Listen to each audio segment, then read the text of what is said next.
جب موت آئے گی تو یقین جانے کہ کچھ بھی کام نہ آئے گا۔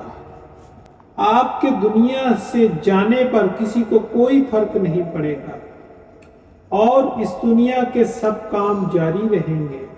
آپ کی ذمہ داریاں کوئی اور لے لے گا، آپ کا مال وارثوں کی طرف چلا جائے گا اور آپ کو اس مال کا حساب دینا ہوگا۔ موت کے وقت سب سے پہلی چیز جو آپ سے چلی جائے گی وہ نام ہوگا۔ لوگ کہیں گے کہ ڈیڈ باڈی کہاں ہے؟ جب وہ جنازہ پڑھنا چاہیں گے تو کہیں گے کہ جنازہ کو لائیں۔ جب دفن کرنا شروع کریں گے تو کہیں گے کہ میت کو قریب کر دیں۔ آپ کا نام ہرگز نہ لیا جائے گا۔ مال، حسب و نسب، منصب اور اولاد کے دھوکے میں نہ آئیں۔ یہ دنیا کس قدر زیادہ حقیر ہے اور جس کی طرف ہم جا رہے ہیں وہ کس قدر عظیم ہے۔ آپ پر غم کرنے والوں کی 3 اقسام ہوں گی۔ جو لوگ آپ کو سرسری طور پر جانتے ہیں وہ کہیں گے ہائے مسکین، اللہ اس پر رحم کرے۔ دوسرے لوگ آپ کے دوست چند گھڑیاں یا چند دن غم کریں گے، پھر وہ اپنی باتوں اور ہنسی مذاق کی طرف لوٹ جائیں گے۔ تیسرا، آپ کے گھر کے افراد کا غم گہرا ہوگا۔ وہ کچھ ہفتے، کچھ مہینے یا 1 سال تک غم کریں گے اور اس کے بعد وہ آپ کو یادداشتوں کی ٹوکری میں ڈال دیں گے۔ لوگوں کے درمیان آپ کی کہانی کا اختتام ہو جائے گا اور آپ کی حقیقی کہانی شروع ہو جائے گی اور وہ آخرت ہے۔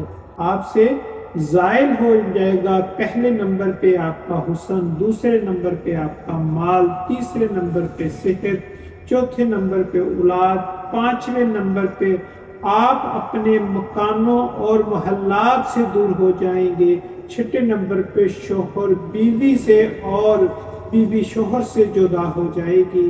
آپ کے ساتھ صرف آپ کا عمل باقی رہ جائے گا۔ یہاں یہ سوال پیدا ہوتا ہے کہ آپ نے اپنی قبر اور آخرت کے لیے ابھی سے کیا تیاری کی ہے؟ یہ وہ حقیقت ہے جو غور و فکر کی محتاج ہے، اس لیے آپ اس کی طرف توجہ دیں۔ پہلے نمبر پہ اپنے فرائض، دوسرے نمبر پہ نوافل، تیسرے نمبر پہ پوشیدہ صدقہ، چوتھے نمبر پہ نیک اعمال، 5ویں نمبر پہ تہجد کی صلاۃ، 6 نمبر پہ اچھے اخلاق کی طرف۔ شاید کہ نجات ہو جائے۔ مرنے والے کو اگر دنیا میں واپس لوٹایا جائے تو وہ صدقہ کرنے کو ترجیح دے گا، جیسا کہ اللہ کا فرمان ہے۔ سورہ منافقون۔ اے میرے رب، تو نے مجھے قریب مدت تک مہلت کیوں نہ دی کہ میں صدقہ کرتا؟ وہ یہ نہیں کہے گا کہ وہ نماز ادا کر لو یا میں روزہ رکھ لوں یا میں حج و عمرہ کر لوں۔ علماء حق کہتے ہیں کہ میت صرف صدقے کا ذکر اس لیے کرتی ہے کیونکہ وہ اپنی موت کے بعد اس کے عظیم اثرات دیکھتی ہے، لہٰذا زیادہ سے زیادہ صدقات و خیرات کریں۔ اور بہترین چیز جس کا آپ ابھی صدقہ کر سکتے ہیں وہ آپ کے وقت میں سے 10 سیکنڈ ہے۔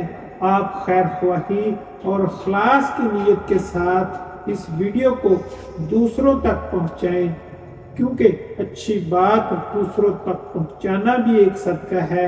اگر آپ اس ویڈیو کے ذریعے لوگوں کو یقین دہانی کروانے کی کوشش کریں گے تو قیامت کے دن اسے اپنے ترازو میں پائیں گے۔ اور نصیحت کیجئے، کیونکہ یقیناً نصیحت ایمان والوں کو نفع دیتی ہے۔ اللہ تعالیٰ ہم سب کو حامی و ناصر۔